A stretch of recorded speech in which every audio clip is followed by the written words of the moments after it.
A letter from my sister. November 16th, 2016.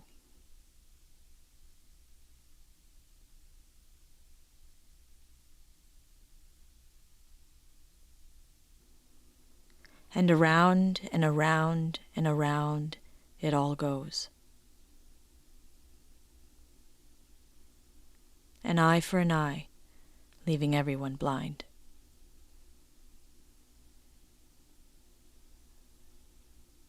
The other will burn down your lands, destroy your governments, leave behind civil wars and garrison towns, and the shiniest weapons for the taking.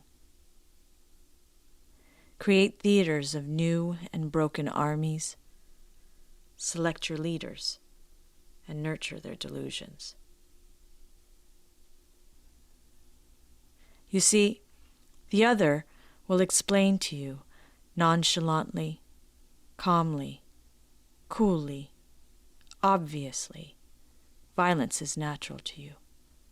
It is your very fiber and body. We have known it all along. And then the other, who has not stopped warring in half a century. The other, who forgets even while obliterating, feasts on the forgetting. The other will repeat the same lectures their forefathers did in the old days, in the press and in the university, about your backwardness, your failures, your lack of humanity, your lack of rationality, lack of atheism, your lack of humor, your lustful fantasies, your psychotic rituals, your inability to make love or to grow up, or simply have your educated classes in leadership internalize all this and say it instead. Write long essays in intellectual fashion of all the primitive, cultural reasons for your despair. Pity and shame you if you are a woman, not because of your losses, your sorrow, not for being forced to wander, thirst for water. Oh no, but pity your womanhood, for it must be saved, because of what you wear and do not wear. The other will deliver lectures to you about the value of education after bombing your schools. The other will write speeches about you to be healthy after destroying your hospitals.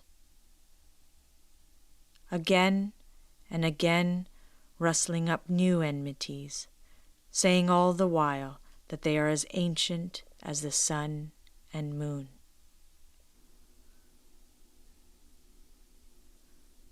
For your rulers have sent down machines made only of the dark magic of war, dealt to them by the other, and they applaud themselves. What progress, they say, as they slumber and drink and dance in their palaces. Once again, all is aflame. Did it ever end? And the fires begin to consume all that of what is left.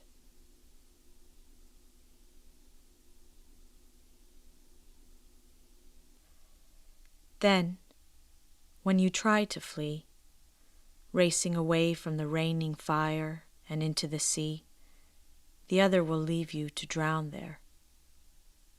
Or if you make it ashore, capture you, write numbers on your forearms, and then laugh at you when you say, "But this has happened before, with other bodies in history, in this same land, with an uncanny familiarity."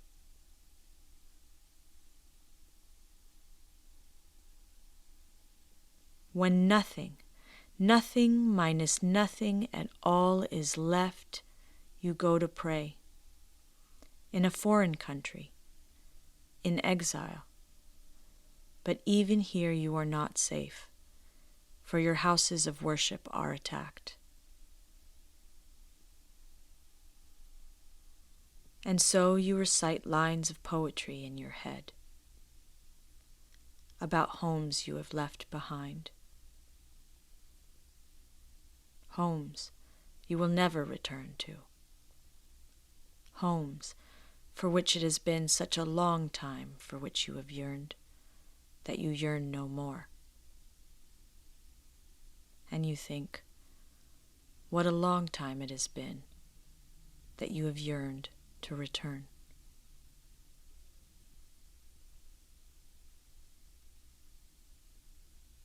Before long, your neighbors turn against you, wielding piercing words, hurling abuses.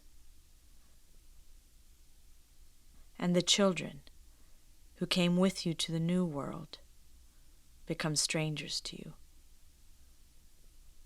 mock you even as they are mocked in schools, in streets, in shadows. And all the while you hear the other voices saying, in another language you are forced to learn, "Isn't it all terrible? There's nothing to be done, nothing at all. What good is democracy if we cannot just go on with our freedom to consume?"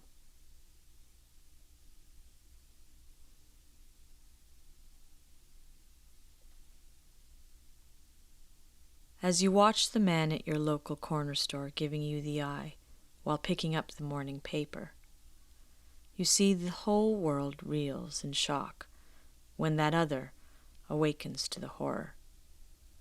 For the horror can strike at any time. You know this all too well.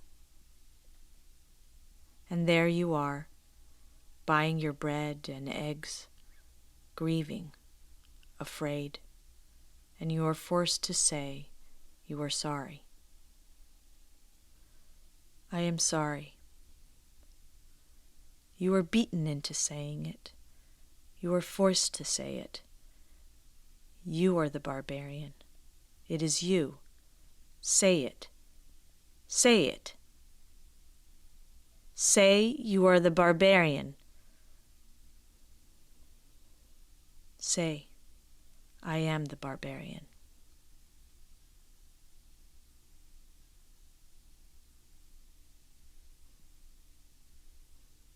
And so you recite lines of poetry in your head about homes you have left behind.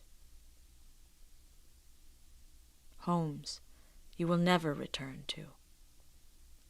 Homes for which it has been such a long time for which you have yearned, that you yearn no more. And you think, what a long time it has been that you have yearned to return.